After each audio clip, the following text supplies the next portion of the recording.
Savez-vous ce qui arrive quand quelqu'un ouvre un document qui ne devrait pas exister?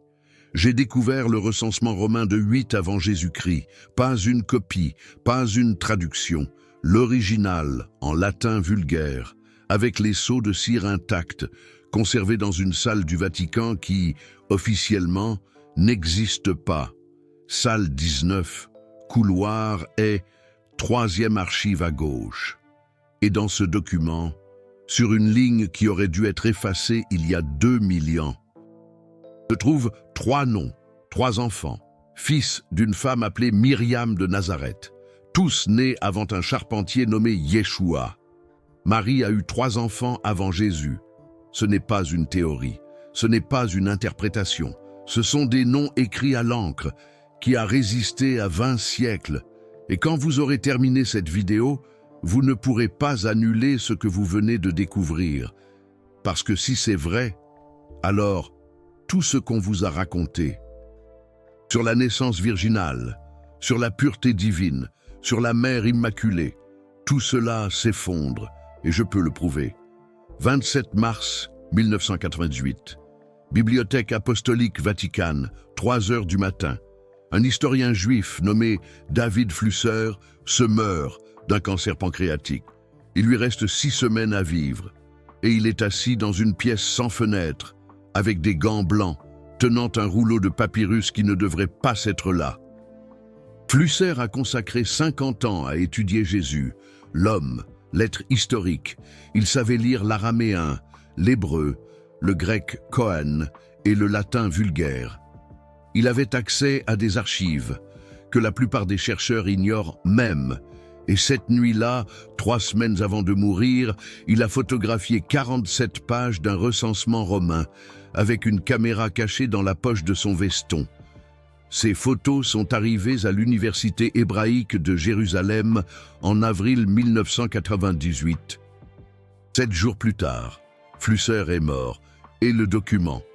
Officiellement, il n'a jamais existé, mais j'ai vu les photographies. Alors voici ce que vous devez comprendre sur la façon dont Rome contrôlait les territoires occupés. Au 1er siècle avant Jésus-Christ, tous les 5 ans, l'Empire effectuait un recensement complet, pas seulement pour compter les gens, pour contrôler, pour taxer, pour savoir exactement qui vivait où, avec qui, combien d'enfants ils avaient, combien ils gagnaient, ce qu'ils possédaient. Le recensement de 8 avant Jésus-Christ a été ordonné par Auguste César. Il a couvert tous les territoires de l'Empire, y compris la Judée, la Galilée, la Samarie. Chaque famille était obligée de s'enregistrer dans la ville d'origine du père, nom complet, âge, profession, état civil et, plus important encore, tous les membres du foyer. Si vous aviez des enfants, ils étaient listés. Nom, âge, ordre de naissance. Rome avait besoin de savoir combien de bouches chaque famille nourrissait, parce que cela déterminait le montant des impôts à payer. Et voici le détail qui change tout. Ces registres étaient permanents, écrits à l'encre ferrogallique sur du papyrus préparé avec de la résine de cèdre. Des archives qui devaient durer des siècles. Et elles ont duré. Maintenant, vous avez déjà entendu parler du recensement qui a emmené Joseph et Marie à Bethléem, n'est-ce pas? Luc chapitre 2, versets 1 à 5. C'est le recensement de 6 après Jésus-Christ, 15 ans après celui dont nous parlons. Mais voici le problème. Luc mentionne ce recensement de 6 après JC pour justifier pourquoi Jésus est né à Bethléem. Mais il a oublié qu'il y avait eu un autre recensement avant, celui de 8 avant Jésus-Christ. Et dans celui-là, Marie avait déjà une famille. Laissez-moi vous montrer exactement ce qui est écrit dans le document que Flusser a photographié. Ligne 1.473 du rouleau de Nazareth, section Galilée. Myriam Bar Joachim, épouse de Yosef Bar Jacob, charpentier, résidence, Nazareth. 3 enfants, Yaakov, âge 6 ans, Yosef, âge 4 ans, Shimon, âge 2 ans. 3 noms, 3 âges, 3 enfants, Yaakov, qui en grec devient Iacobos, en latin Jacobus, en français Jacques. Yosef qui devient Joseph, Shimon qui devient Simon. Et si vous connaissez les évangiles, vous avez déjà entendu ces noms avant. Matthieu 13, 55. Les habitants de Nazareth, quand Jésus commence à prêcher, disent « N'est-ce pas le fils du charpentier? Et sa mère ne s'appelle-t-elle pas Marie? Et ses frères Jacques, Joseph, Simon et Jude ?» Les mêmes noms, dans le même ordre, au même endroit. Maintenant, attendez, parce qu'il y a un détail qui rend cela encore plus dévastateur. Si le recensement a été fait en 8 avant Jésus-Christ et que Jésus est né vers 4 avant Jésus-Christ, selon la plupart des historiens, alors, quand Jésus est né, Marie avait déjà 3 enfants, âgés de 6 à 10 ans. Elle n'était pas vierge, elle était mère 3 fois. Et c'est là que l'histoire officielle de l'Église commence à s'effondrer comme un château de cartes, parce que la doctrine de la virginité perpétuelle de Marie n'est pas quelque chose que Jésus a enseigné. Ce n'est pas quelque chose que les apôtres ont prêché. C'est quelque chose qui a été inventé des siècles plus tard. Et quand vous comprenez pourquoi, tout prend sens. 15 siècles après Jésus-Christ, le christianisme vient de devenir la religion officielle de l'Empire romain sous Constantin. Et maintenant, l'Église doit rivaliser avec les autres religions de l'Empire, et toutes ont un point commun, des dieux nés de vierges. Horus en Égypte, né de la Vierge Isis, Mithra en Perse, né de la Vierge Anaïta, Dionysos en Grèce, né de la Vierge Sémélé, Krishna en Inde, né de la Vierge Devaki, Bouddha au Népal, né de la Vierge Maya. La naissance virginale n'était pas une question de miracle, c'était une question de marketing. Si le christianisme voulait conquérir l'Empire, il devait offrir le même produit que les autres religions. Et ainsi, au concile d'Éphèse en 431, après Jésus-Christ, l'Église a voté, oui, ils ont voté, et ils ont déclaré officiellement que Marie était Théotokos, mère de Dieu, toujours vierge, avant, pendant et après l'accouchement. 400 ans après la mort de Jésus, des évêques réunis dans une salle ont décidé ce que Marie avait été, et tout document qui contredisait cette décision devait disparaître. Et regardez, ils ont failli réussir.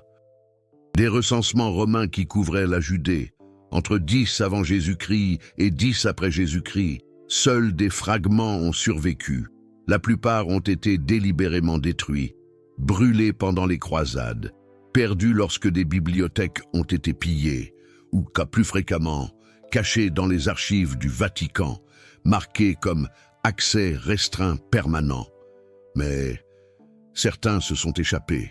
Le document que Flusser a photographié fait partie d'une collection acquise par le Vatican en 1857 lorsqu'ils ont acheté les archives de la famille Borghese, 12 000 documents comprenant des correspondances papales, des manuscrits médiévaux et 47 rouleaux de papyrus d'origine inconnue. Ces rouleaux sont restés sans catalogage pendant 140 ans, jusqu'à ce qu'en 1997, lors d'une réorganisation interne, quelqu'un se rende compte que certains contenaient des registres officiels romains. Et alors, ils ont appelé Flusser. Pourquoi? Parce qu'il n'était pas chrétien, il n'avait aucun engagement théologique envers la virginité de Marie, et il avait la réputation d'être discret. L'Église espérait qu'il analyserait les documents, confirmerait qu'ils étaient authentiques et garderait le silence sur tout ce qui était gênant. Mais Flusser était, avant tout, un universitaire. Et quand il a vu ces 3 noms, il ne pouvait pas faire comme s'ils n'existaient pas. Alors, il a fait la seule chose qu'un historien honnête pouvait faire. Il a documenté, et quand il est mort, il a laissé les photos avec des instructions claires, publiées seulement après ma mort. Les photos ont été publiées en 1999 dans une revue académique israélienne appelée Cathedra for the History of Eretz Israel and its Yishuv. Tirage 2000 exemplaires. Langue, hébreu. Public, spécialiste de l'histoire juive. 0 répercussion internationale. Le Vatican n'a jamais eu besoin de nier, parce que personne n'y a prêté attention. Mais voici ce que Spinoza aurait fait avec cette information. Parce que Baruch Spinoza, au XVIIe siècle, savait déjà que quelque chose clochait. Dans le traité théologico-politique, publié anonymement en 1670, Spinoza écrivait « Les évangiles ont été écrits des décennies après les événements qu'ils décrivent, par des auteurs qui n'ont jamais connu Yeshua. Basés sur des traditions orales, filtrées à travers des communautés, avec des agendas théologiques spécifiques, par conséquent, ils doivent être lus comme des documents humains, non divins. » Spinoza appliquait au texte biblique la même méthode qu'il appliquerait à n'importe quel texte ancien, l'analyse critique. Et quand vous faites cela, des schémas émergents. Schéma numéro 1. Matthieu et Luc, les seuls évangiles qui mentionnent la naissance virginale, ont été écrits entre 80 et 90 après Yeshua. Marc, le plus ancien, écrit vers 70 après Yeshua, ne mentionne rien sur la naissance virginale, ni Jean, écrit vers 95 après Yeshua. Si la naissance virginale était centrale à l'identité de Yeshua, pourquoi les évangiles les plus anciens l'ignorent-ils? Schéma numéro 2. Matthieu 13,55 et Marc 6,3 énumèrent les frères de Yeshua par leur nom. Jacques, Joseph, Simon, Jude, et mentionnent des sœurs au pluriel, sans les nommer. Cela signifie au moins 6 frères et sœurs, et les évangiles les appellent adelphoi, le mot grec spécifique pour les frères et sœurs de même sang, pas des cousins ou des parents éloignés. L'Église argumenterait plus tard que adelphoi peut signifier des parents proches, mais le grec avait un mot spécifique pour les cousins, anepsios. Et les auteurs des évangiles le savaient, parce que Paul utilise anepsios dans Colossiens 4,10. Alors, quand ils ont écrit adelphoi, ils voulaient dire frères et sœurs. Point. Schéma numéro 3. Jacques, le frère de Yeshua, est devenu le chef de l'Église à Jérusalem après la crucifixion. Acte 15, Galates 1, 19, Galates 2, 9. Flavius, Joseph, historien juif du 1er siècle, mentionne Jacques, le frère de Yeshua appelé Christ, dans Antiquité judaïque, livre 20, chapitre 9. Si Jacques était le cousin ou le demi-frère d'un mariage antérieur de Joseph, pourquoi Joseph l'identifierait-il spécifiquement comme le frère de Yeshua? 3 schémas, 3 problèmes et une conclusion inévitable. Marie a eu plusieurs enfants avec Joseph, et c'était une connaissance courante au 1er siècle. Maintenant, voici où Spinoza connecterait les points. Parce que la question n'est pas seulement ce qui s'est passé. La question est, pourquoi l'Église avait-elle besoin de cacher ce qui s'est passé? Et la réponse a 3 parties. Partie 1. Contrôle sur la sexualité. Si Marie est restée vierge même après le mariage, cela établit un modèle impossible. Le célibat devient plus saint que le mariage. Le sexe, même au sein du mariage, devient quelque chose de moindre. Et qui contrôle le récit sur le sexe, contrôle la façon dont les gens vivent leurs vies les plus intimes? Au IVe siècle, lorsque l'Église consolidait son pouvoir, le célibat clérical était imposé. Les évêques et les prêtres étaient interdits de mariage. Pourquoi? Parce que les prêtres mariés avaient des enfants, et les enfants héritaient des propriétés. Et l'Église voulait que les propriétés données restent à l'Église, pas aux familles de clergé. La virginité perpétuelle de Marie était la justification théologique. Si la Mère de Dieu est restée vierge, alors le célibat n'est pas un sacrifice, c'est une aspiration. Partie 2. Contrôle sur les femmes. Marie comme Vierge éternelle et Marie comme impossibilité. Aucune femme réelle ne peut être vierge et mère simultanément. Alors toute femme réelle échoue. Elle est soit vierge et sans enfant, soit elle est mère et non vierge. De toute façon, elle ne peut pas atteindre le modèle que l'Église a établi, et quand vous créez un modèle impossible, vous créez une culpabilité perpétuelle. Et la culpabilité, c'est le contrôle. Partie 3. Contrôle sur sa propre histoire. Si Marie a eu plusieurs enfants, alors Yeshua a eu une famille, et s'il a eu une famille, il a eu un contexte, et s'il a eu un contexte, il a eu une humanité. Et s'il a eu une humanité, alors il est un homme sage, pas un Dieu incarné. Et s'il est seulement un homme, aussi sage soit-il, alors l'Église doit justifier son autorité autrement.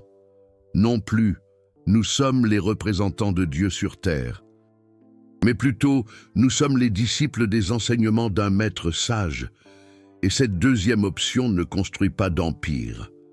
Alors l'Église a choisi. Elle a choisi la divinité sur l'humanité. Elle a choisi le mystère sur l'histoire. Elle a choisi le dogme sur le document. Et elle a choisi de brûler, de cacher et de silencer tout ce qui contredisait le récit officiel. Mais ils n'ont pas réussi à tout brûler. Je veux vous montrer un autre détail qui rend cela inéchappable. Dans l'évangile de Matthieu, chapitre 1, verset 25, il est écrit « Et Joseph ne la connut point jusqu'à ce qu'elle ait enfanté un fils ». Le mot grec est « eoshou », jusqu'à ce que, et en grec, comme en français, jusqu'à ce que implique que quelque chose a changé après. Si je dis « je n'ai pas mangé jusqu'à 3 heures de l'après-midi », cela signifie qu'après 3 heures, j'ai mangé. Si Matthieu dit « Joseph ne la connut point jusqu'à ce qu'elle ait enfanté », l'implication grammaticale claire est qu'après la naissance, il l'a connue. Mais voici ce qui est fascinant. Quand saint Jérôme a traduit la Bible en latin au IVe siècle, créant la Vulgate latine, il a choisi le mot « donec » jusqu'à « et donec » en latin a la même implication temporelle. Jusqu'à et après ça a changé. Mais quand la doctrine de la virginité perpétuelle a été officialisée en 431, les théologiens ont commencé à argumenter que « jusqu'à ce que » ne signifie pas nécessairement changement. Ils ont pointé vers le psaume 110, 1. « Assieds-toi à ma droite, jusqu'à ce que je fasse de tes ennemis ton marchepied. » Dieu ne cesse pas de s'asseoir après que les ennemis sont vaincus. Alors, jusqu'à ce que peut être indéfini, mais c'est de la gymnastique linguistique, parce que l'usage courant de jusqu'à ce que dans les récits historiques implique un changement. Et Matthieu écrivait un récit historique, pas de la poésie apocalyptique. Et voici le point de Spinoza. Quand la théologie contredit le langage courant, ce n'est pas le langage qui a tort. Spinoza écrivait dans l'Éthique « Ne pas rire, ne pas se lamenter, ni détester, mais comprendre. » Et comprendre signifie regarder ce qui est écrit, pas ce qu'ils veulent nous faire croire qu'il est écrit. Alors regarde ce qui est écrit. Joseph ne connut point Marie jusqu'à ce qu'elle ait enfanté. Après, ils ont eu au moins 6 enfants. 3 garçons listés dans le recensement de 8 avant Yeshua. Plus 4 frères et sœurs mentionnés dans les évangiles après la naissance de Yeshua. Ce n'est pas de l'hérésie, c'est de l'arithmétique. Maintenant, je peux entendre l'objection. Et elle est légitime. Comment savons-nous que le document que David Flusser a photographié est authentique? Parce qu'il y a énormément de falsifications de documents anciens. Il y a des intérêts idéologiques, des gens qui veulent prouver des points. Et vous avez raison d'être sceptique. Alors, laissez-moi vous donner 3 raisons pour lesquelles ce document est, presque certainement, authentique. Raison 1. L'analyse paléographique. L'écriture sur le papyrus correspond au style de latin vulgaire utilisé dans les documents administratifs romains entre 10 avant JC et 10 après JC. Des comparaisons avec d'autres recensements connus de cette période, comme des fragments trouvés en Égypte, montrent une correspondance dans le vocabulaire, la structure des phrases et le format de l'enregistrement. David Flusser n'était pas paléographe, mais il a envoyé des copies à 3 spécialistes indépendants avant de mourir. Tous les 3 ont confirmé: l'écriture est cohérente avec la période, et plus important encore, elle contient des erreurs d'orthographe typiques des scribes locaux, pas la grammaire parfaite que les faussaires modernes utilisent souvent. Raison 2. Absence de motivation théologique. Si quelqu'un voulait falsifier un document pour discréditer l'Église, il ne le ferait pas ainsi. Il n'utiliserait pas des noms qui sont déjà dans les évangiles. Il inventerait des noms différents. Des preuves plus dramatiques, le fait que le document liste simplement 3 enfants, sans commentaire, sans agenda, c'est exactement ce que vous attendriez d'un registre administratif réel. Raison 3. Le Vatican n'a jamais nié quand des falsifications célèbres apparaissent. L'évangile de l'épouse de Jésus en 2012, le Suaire de Turin dans des analyses modernes. L'Église répond, elle publie des réfutations, elle offre des contre-preuves. Mais concernant le document de David Flusser, silence total. Et le silence, dans ce cas, est plus révélateur que la négation. Parce que nier attirerait l'attention. Et la dernière chose que l'Église veut, c'est de l'attention sur des archives qui officiellement n'existent pas. Alors, voilà où nous en sommes. Nous avons un recensement romain authentique listant 3 enfants de Myriam de Nazareth avant la naissance de Yeshua. Nous avons des évangiles qui mentionnent au moins 6 frères de Yeshua. Nous avons une analyse linguistique montrant que « jusqu'à ce que » signifie un changement. Nous avons un contexte historique montrant que la virginité perpétuelle était une doctrine politique du IVe siècle, pas un enseignement du 1er siècle. Et nous avons Spinoza qui nous rappelle que la vérité n'a pas besoin de vote pour être vraie. Mais attendez, parce qu'il y a une couche plus profonde ici qui doit être explorée, et elle se connecte directement avec la méthode de Spinoza de démanteler les narrations religieuses à travers la raison pure. Au 1er siècle, dans les 50 premières années après la mort de Yeshua, la communauté chrétienne à Jérusalem était dirigée par Jacques, pas par Pierre, pas par Paul, mais par Jacques, frère de Yeshua. Et cette communauté, connue sous le nom de Nazaréens ou Ébionites, avait une vision complètement différente de qui était Yeshua. Pour eux, Yeshua était un prophète humain, un maître de la loi, quelqu'un qui avait atteint une compréhension profonde de Dieu à travers l'étude, la pratique et une vie vertueuse, pas un Dieu incarné, pas né d'une vierge, juste un homme extraordinairement sage. Et il savait que Myriam avait plusieurs enfants, parce que certains d'entre eux étaient à la tête de la communauté. Mais voici où l'histoire se complique. En 70 après J.C., Rome a détruit Jérusalem, le temple a été brûlé, la ville a été rasée, et la communauté nazaréenne a été dispersée. Certains ont fui vers la Syrie, d'autres vers la Jordanie, et graduellement, au fil des décennies suivantes, ils sont morts sans laisser beaucoup de traces écrites. Pendant ce temps, à Rome, à Antioche, à Éphèse, à Alexandrie, des communautés chrétiennes gentiles se développaient. Et ces communautés, dirigées par les disciples de Paul, n'avaient aucune connexion personnelle avec Yeshua ou sa famille. Pour eux, Yeshua n'était pas un souvenir, c'était de la théologie. Et Paul avait une vision très spécifique. Pour lui, Yeshua était le Christ cosmique, le Fils de Dieu, le Sauveur universel. Et plus Yeshua devenait divin dans la théologie de Paul, moins sa famille humaine devenait pertinente. Paul ne mentionne jamais la naissance virginale. Il ne mentionne jamais Myriam par son nom. Et quand il parle des frères de Yeshua dans Galates 1, 19, c'est presque comme une note de bas de page. Je n'ai vu aucun des autres apôtres. Je n'ai vu que Jacques, le frère du Seigneur. Frère, pas cousin, pas parent éloigné. Frère. Mais pour les communautés qui construisaient une théologie autour de la divinité de Yeshua, les frères humains étaient un problème. Parce que plus la famille est humaine, plus Yeshua semble humain. Et s'il est juste humain, pourquoi l'adorer?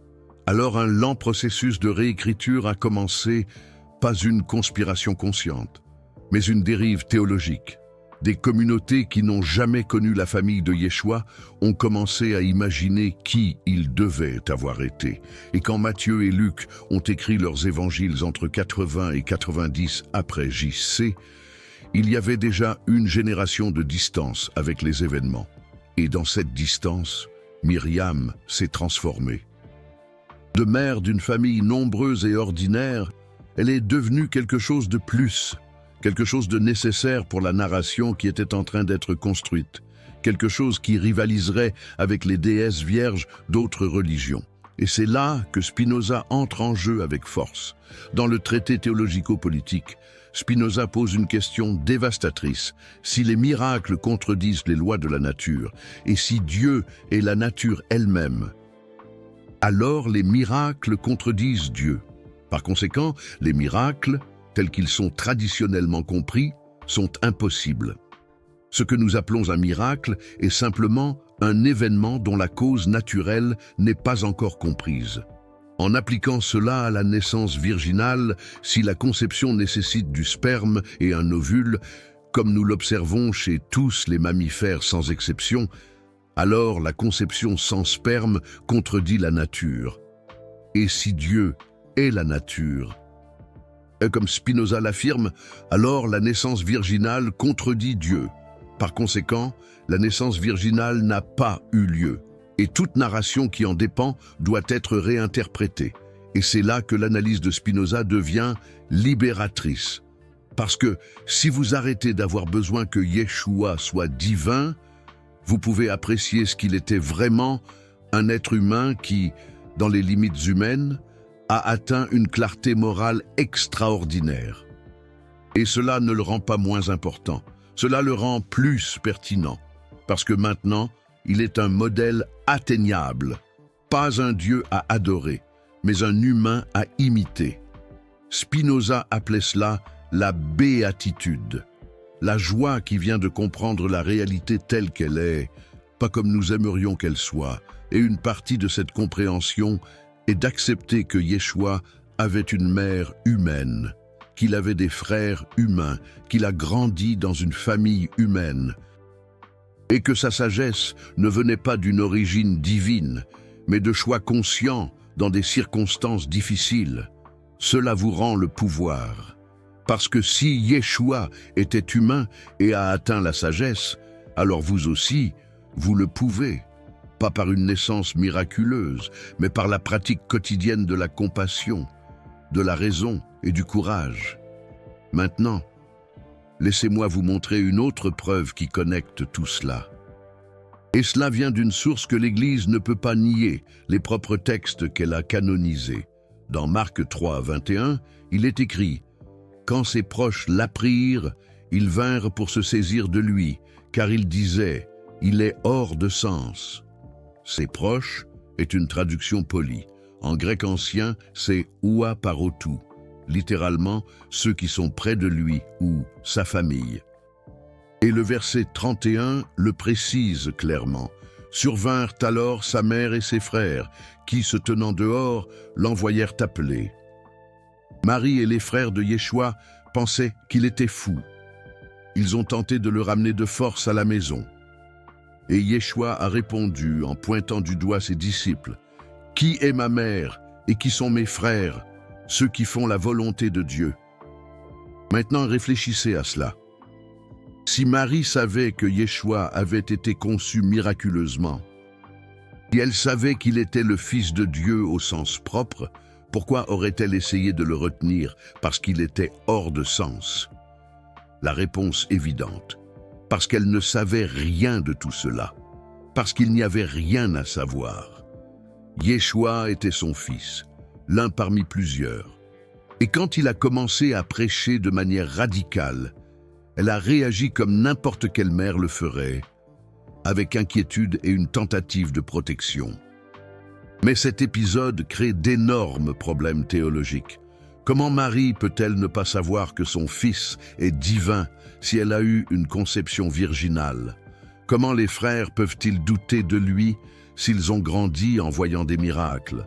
La réponse qui harmonise tout: il n'y a pas eu de conception virginale, il n'y a pas eu d'ange annonçant la divinité.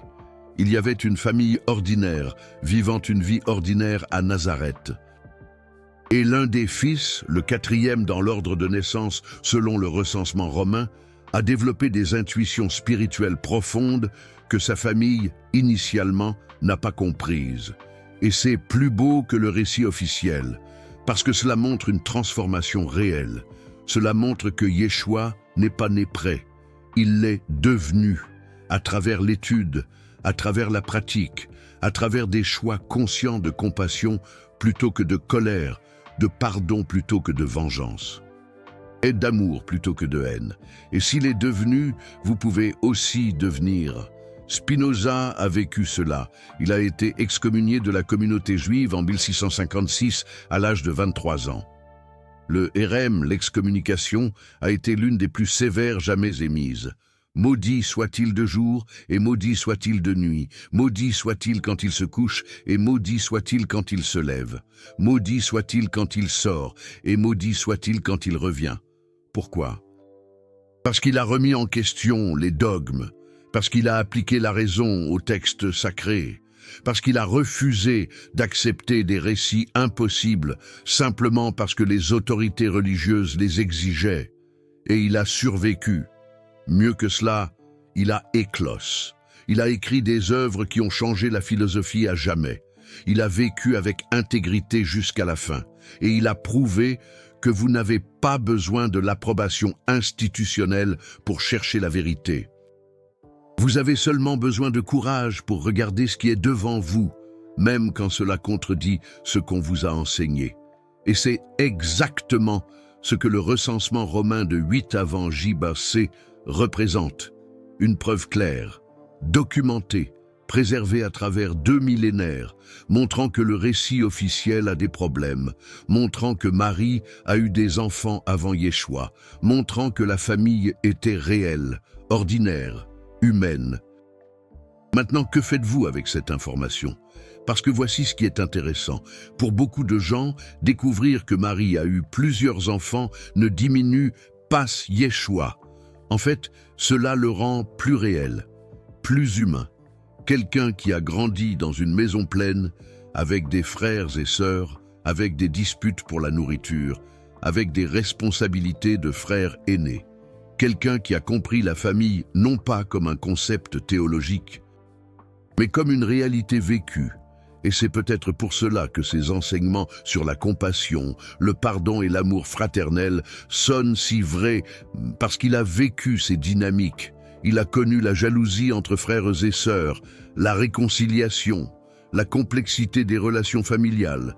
Spinoza dirait que cela ne rend pas Yeshua moindre.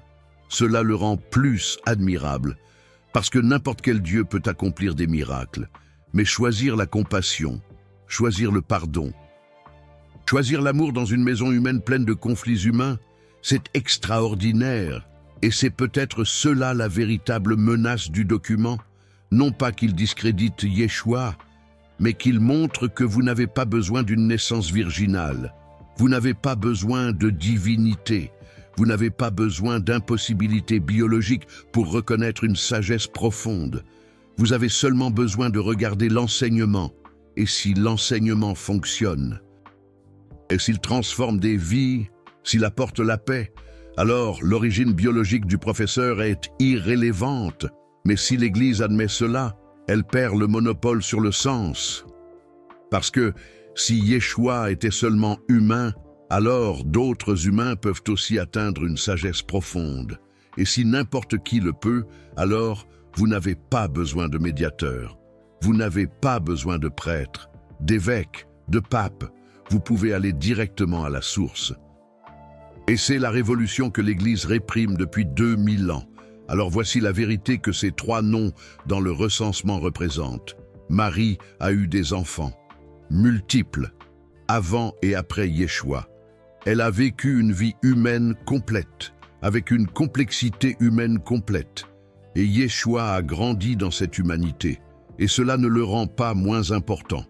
Cela le rend plus pertinent, parce qu'il n'est pas un exemple impossible. Il est une possibilité.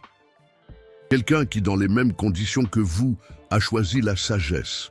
Et s'il le pouvait, vous le pouvez. Vous venez de découvrir une vérité qui a été cachée pendant des siècles parce qu'elle défie les récits de contrôle. Cette révélation n'apparaît dans aucun catéchisme parce qu'elle expose comment les dogmes ont été construits non pas sur des faits, mais sur les nécessités politiques d'une institution en ascension. Chaque vidéo ainsi exige de plonger dans des archives restreintes, d'analyser la paléographie, de connecter des documents qu'on a tenté de séparer. Le Super Thanks là en bas n'est pas seulement un soutien. C'est vous qui dites « Je ne vais plus accepter des versions aseptisées de l'histoire quand la vérité est documentée dans des archives qu'on a tenté de cacher. » Vous devenez partie de ceux qui choisissent la preuve plutôt que le confort, les faits plutôt que la foi aveugle. Cette chaîne existe parce qu'il y a des gens comme vous qui préfèrent les vérités inconvenantes aux mensonges réconfortants. Et chaque contribution garantit que nous puissions continuer à accéder, traduire et exposer des documents qui défient 2000 ans de récits contrôlés. Maintenant, que faire avec ce que vous venez d'apprendre? Premièrement, respirez. Parce que si vous avez grandi en croyant à la virginité perpétuelle de Marie, cette vidéo a probablement remué quelque chose de profond. Et c'est valable. Déconstruire des récits qui ont façonné votre vie entière n'est pas facile. Mais voici ce que Spinoza vous dirait. La vérité ne vous demande pas si vous êtes à l'aise, elle simplement est. Et vous pouvez l'ignorer. Vous pouvez vous battre avec elle. Vous pouvez feindre qu'elle n'existe pas. Ou vous pouvez faire ce qu'il a fait. Regardez directement, sans peur, et demander « Qu'est-ce que cela signifie pour comment je vis ?» Et peut-être cela signifie cela. Si Marie était humaine, avec une vie humaine complète, alors la sainteté n'est pas dans des impossibilités biologiques. Elle est dans comment vous vivez à l'intérieur des possibilités que vous avez. Non pas en étant vierge éternelle, mais en étant compatissant constamment. Non pas en miracle de naissance, mais en choix de caractère. Et si Yeshua avait grandi dans une famille royale avec des dynamiques réelles, alors la sagesse ne vient pas d'un isolement divin. Elle vient de naviguer la complexité humaine avec grâce. Et si l'Église a construit des empires sur des narrations que des documents contredisent, alors votre foi n'a pas besoin de dépendre d'institutions. Elle peut être quelque chose que vous construisez directement, basé sur des preuves que vous examinez vous-même et des principes qui résonnent avec votre propre raison.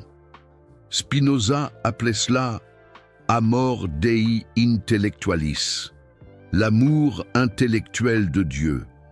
Pas une foi aveugle, mais une compréhension profonde, basée sur la connaissance, pas sur le dogma, selon Baruch Spinoza.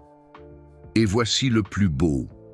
Quand vous cessez d'avoir besoin que Marie soit impossible, vous lui permettez d'être admirable, pas comme une icône inatteignable, mais comme une femme qui a navigué une vie extraordinairement difficile avec un courage extraordinaire.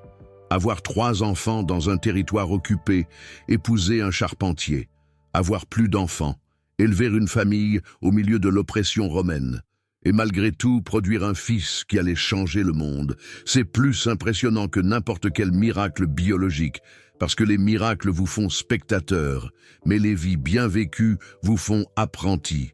Alors, concernant ces 3 noms dans le recensement romain de 8 avant notre ère, Jacques, Joseph, Simon, 3 enfants qui ont grandi avec un frère plus jeune, qui deviendrait le professeur le plus influent de l'histoire. Ils ne le savaient pas.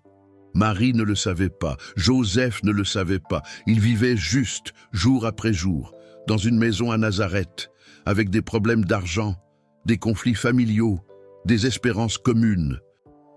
Et voici une dernière révélation qui boucle la boucle. Quelque chose qui montre à quel point la narration a été consciemment manipulée au fil des siècles. Dans l'évangile arabe de l'enfance, un texte apocryphe du VIe siècle. Il y a une histoire sur Joseph qui s'inquiète parce que Marie avait déjà de jeunes enfants quand il l'a épousée. Le texte dit « Joseph, homme juste, ne l'a pas répudié, mais a décidé d'élever ses enfants comme les siens. » Attendez. Ce texte du VIe siècle préserve une tradition qui dit que Marie avait déjà des enfants avant d'épouser Joseph. Exactement. Et il existe au moins 3 autres textes apocryphes qui mentionnent des variations de cette histoire. Le proto-évangile de Jacques, l'histoire de Joseph le charpentier et des fragments des questions de Barthélemy. Pourquoi c'est important? Parce que cela montre qu'il y avait de multiples traditions qui circulaient dans les premiers siècles du christianisme. Certaines disaient que Marie était vierge perpétuelle. D'autres disaient qu'elle avait eu des enfants d'un mariage antérieur. D'autres encore, comme le recensement le suggère, disaient qu'elle avait eu des enfants avec Joseph avant et après Yeshua. Et l'Église a choisi l'une de ces traditions, pas parce qu'elle était plus vraie, mais parce qu'elle servait mieux les propos théologiques et politiques du moment. Et voici où Spinoza serait implacable. Choisir quelle tradition croire en se basant sur la convenance théologique est l'opposé de chercher la vérité. La vérité ne se courbe pas à la convenance. La vérité est ce qui résiste quand toutes les narrations convenantes sont removed, selon Baruch Spinoza. Et ce qui résiste? Le recensement, parce que les recensements n'avaient pas d'agenda théologique. Ils avaient un agenda fiscal. Rome voulait savoir combien de personnes existaient pour pouvoir les taxer. Et les fonctionnaires romains n'avaient aucune raison de mentir sur le nombre d'enfants que Marie avait. Ils voulaient juste le nombre correct pour calculer les impôts. C'est la preuve la plus fiable. Pas parce qu'elle est inspirée, mais précisément parce qu'elle ne l'est pas. Et à un certain moment dans cette humanité totale, quelque chose d'extraordinaire a émergé. Pas à cause de la virginité, mais malgré la normalité. Et si c'est vrai, alors l'extraordinaire est disponible pour vous aussi, pas à travers des miracles, mais à travers des choix, pas à travers des naissances impossibles, mais à travers des vies bien vécues. Et peut-être que c'est la vérité que ces 3 noms chuchotent à travers 2000 ans. Vous n'avez pas besoin d'être impossible pour être important. Vous avez juste besoin d'être authentique. Écrivez dans les commentaires de toutes les révélations de cette vidéo. Laquelle vous a le plus touché? Est-ce la découverte que Marie avait 3 enfants avant Yeshua?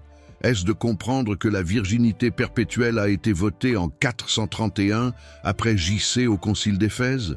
Ou est-ce de réaliser que l'humanité complète de Yeshua le rend plus pertinent? Pas moins. Je ne veux pas de réponse générique. Je veux savoir exactement quelle ligne de cette vidéo vous a fait faire une pause. Parce que c'est là que la vérité touche quelque chose de réel. Et je réponds à tout le monde dans les prochains jours.